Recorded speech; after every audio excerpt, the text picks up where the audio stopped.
Hello everyone, happy Friday, welcome back to the Magnificent Mags channel. Just before I get underway with my preview for West Ham and all the other news that's happened this week that's left all a bit battered and bruised, I just want to say please continue to like, comment, share and subscribe on all social media channels for the Magnificent Mags and also my friends over at Magpie 24/7, Magpie Ultras and NUFC 360. The fantastic channels, great people behind them, so please do follow them as well. Thank you very much for watching. So hello everyone, welcome back again, happy Friday. Bit overcast today. Weather's been alright Thursday, it's meant to be tomorrow and Sunday, but needs must still do it, but still want to do the preview. So yeah, it's been a damaging week, hasn't it? Supporting we dumped out the cup on Sunday in poor fashion, disappointing fashion. It wasn't good. And then obviously we've had the news of LewisHall's ruled out for the season on Tuesday. We've lost Hall and Botman on Wednesday, and then yesterday some have perceived it a blow in terms of season ticket prices being raised by 5%. So the thing I'll cover first in reverse, where the news has been released, is season ticket prices. Now, I look at it this way. Fan Advisory Board have complained about it, saying West Ham, Wolves, Brentford and Liverpool have frozen their prices. But West Ham can afford to do it simply because they don't pay anything, I believe it is, on the leasehold on their stadium. So they've got extra money in the bank, and so they can afford to do that really. So that's why West Ham have got that bit wiggle room. And then you've got teams like Wolves and Brentford. Now, as much as they do try and be competitive in the league and everything, they're not really a team. They're not really teams who really are always challenging the upper echelons, are they? I don't believe they are. I feel like most of the time these teams are just happy to survive and just take the Premier League money. So yeah, Wolves and again Wolves and Brentford, I'd say this, they are clubs who buy players well and then they sell as well, so they're always making a profit in that respect. But I feel that's why they've got the wiggle room. And Liverpool, the main one, were opponents a week on Sunday. Liverpool, I feel, can afford to do so because they're such a commercially successful club. They're a club who's always won trophies, and let's face it, Liverpool have less season ticket holders than most clubs because they've got such a worldwide fan base and appeal. So they've got them coming over all the time from Southeast Asia, Europe, North America, South America. So Liverpool sell more on a match day in terms of merchandise, single match day tickets, buying stuff in the stadium, replica kits and that. So that's why Liverpool can afford to do that. And we're saying, look, we haven't signed players in 2 windows. And yes, it mightn't be a big chunk if you look at it overall, maybe 2 to 3 million for raising the ticket prices. But compromises have to be found. And I feel the club have, honestly, found a good compromise here, because you've got to close the gap on these teams somehow. And they've got to do it in certain ways. And it could mean the difference between 1 or 2 players. It mightn't, but you never know, it could. And I feel they have got a good compromise, because my ticket in the corner is £727 as it stands, and that's over 9 months. I'm happy to pay direct debit, it's just like another bill, so that works out at £86.50 a month. Now my tickets went up by 5%, so 5% of 727 is £36, so that's increased mine in the corner to category 2 to 763. Now, divided over 12 months, that actually reduces the price from £86.50 to around £63 odd. So if you look at it this way, that's only an extra £3 a month, which is the price of a pint, maybe say in the Garter or Luther's, where we normally drink, the Uni Spoons bar. So to be honest, the club have found a good balance, I feel, in terms of they've give fans a more affordable price. It's a bit less a month, over 12 months, while also bringing in a little bit extra revenue to try and close the gap on these teams before the big sponsorships and all the other deals and that come with it come in the summer. So to be honest, yeah, personally, yeah, I expected a rise. It's just the way life's going at the moment. I'm saving for a house at the moment, just myself, but I'm renting. My rent's going up in April, like everything does in the new tax year. So it's just how it is. You've got to expect it. And you know what? 5% isn't that bad when you think of it. Like I said, it's £3 extra a month. Now, I know that'll hit some people harder than others, but I just feel it's not as bad as I expected. And yes, it's more than the copper paying at Anfield for the Gallagher, but I feel the club have found a compromise. And the fan advisory board have complained. The middle word of their name says it, advisory. That's all they are. Because if the club listened to them on everything, then they'd end up running the club, and that's never going to happen. So I just wanted to say that on there. You've got to find some balance, and I feel the club have found a good one. And obviously, that comes on the back of the news in the week that the growth went up, revenues up by 28%. Other areas as well, commercial sides up by 90%. I believe Silverstone is putting a lot of work in behind the scenes, because we wouldn't have the profit that we do.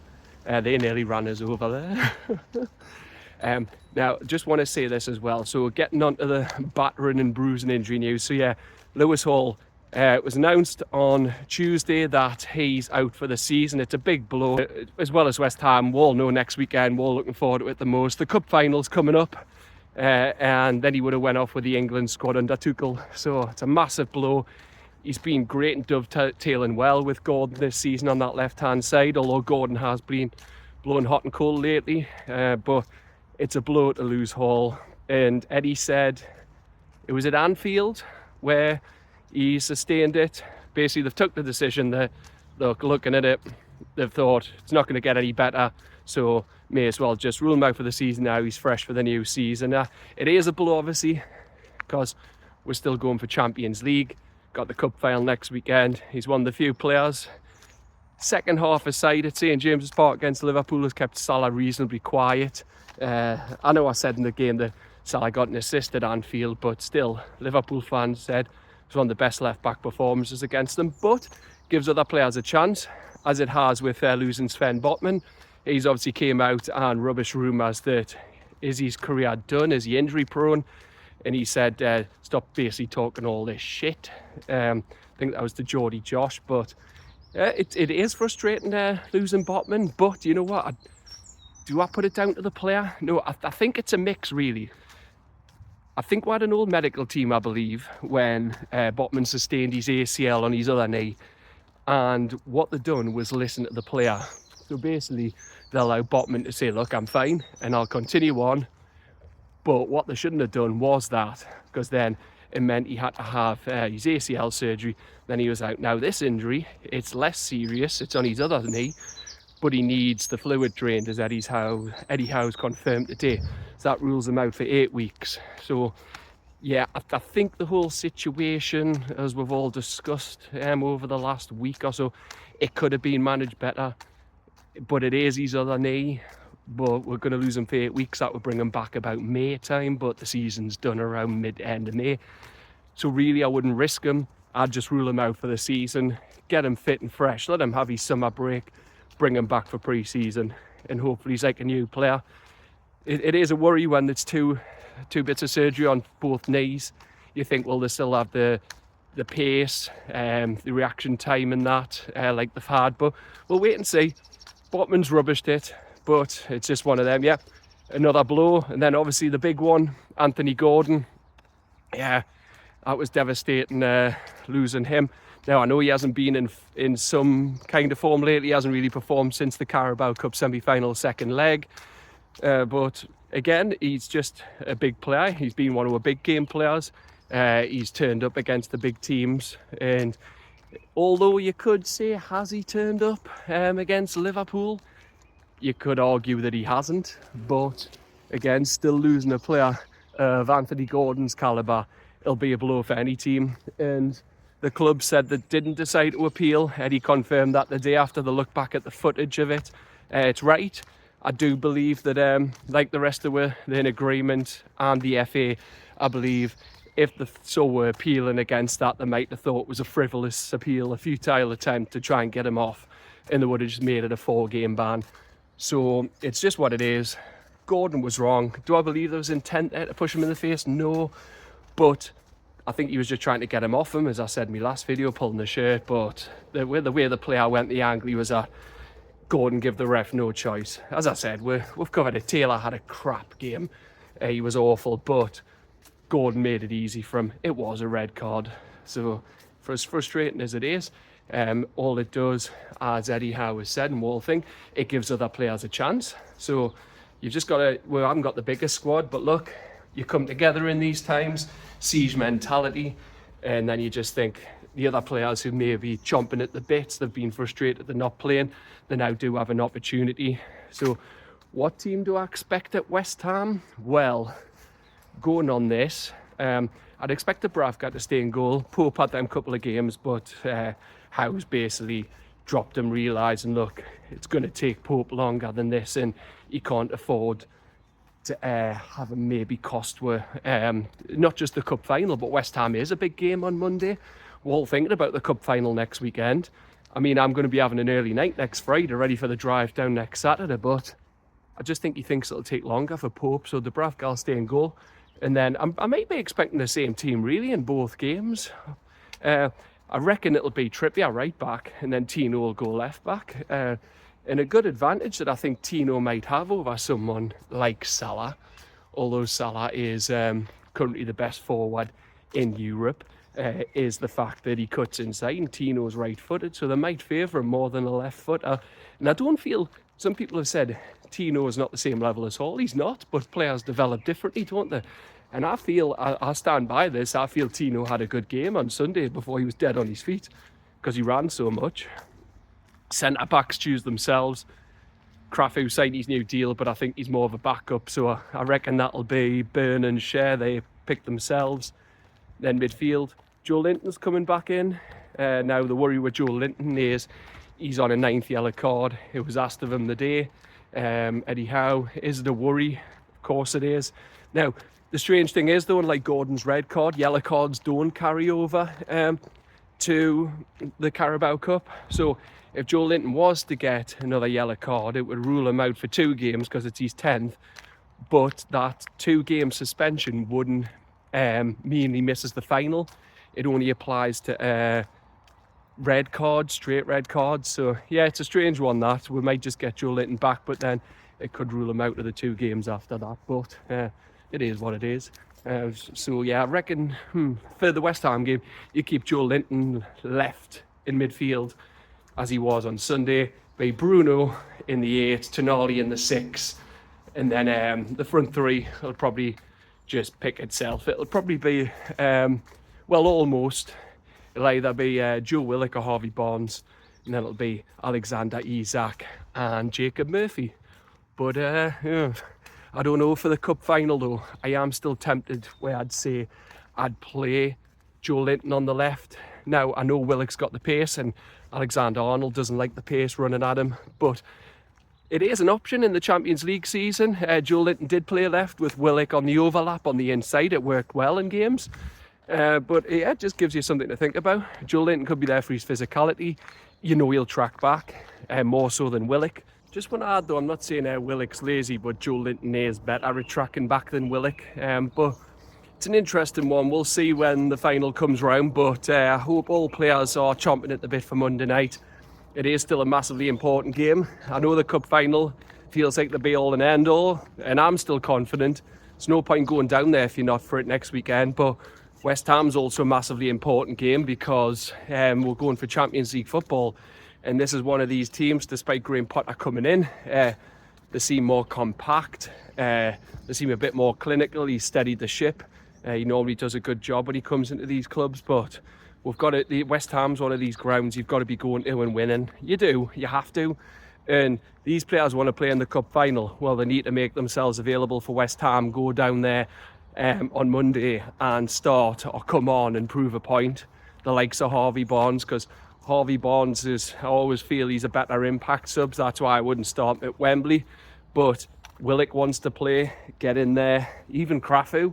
Shaw hasn't been good lately, so Crafu needs to try and put himself about a bit, show that he could start. So we'll wait and see. But yeah, West Ham, I'll just round up by saying, what do I expect? It's always a tough game, as I've said. Potter's doing well with them. They've got a couple of results lately, especially beating Arsenal. But I still expect we to go there and win, and I still expect a strong team for Eddie Howe, because yes, the cup finals there, you think you should be wrapping players up, but you've got to be playing your strongest team, because Champions League's just as important as the cup final, certainly in terms of prize money, prestige, exposure for getting the big players in. So I expect a strong team.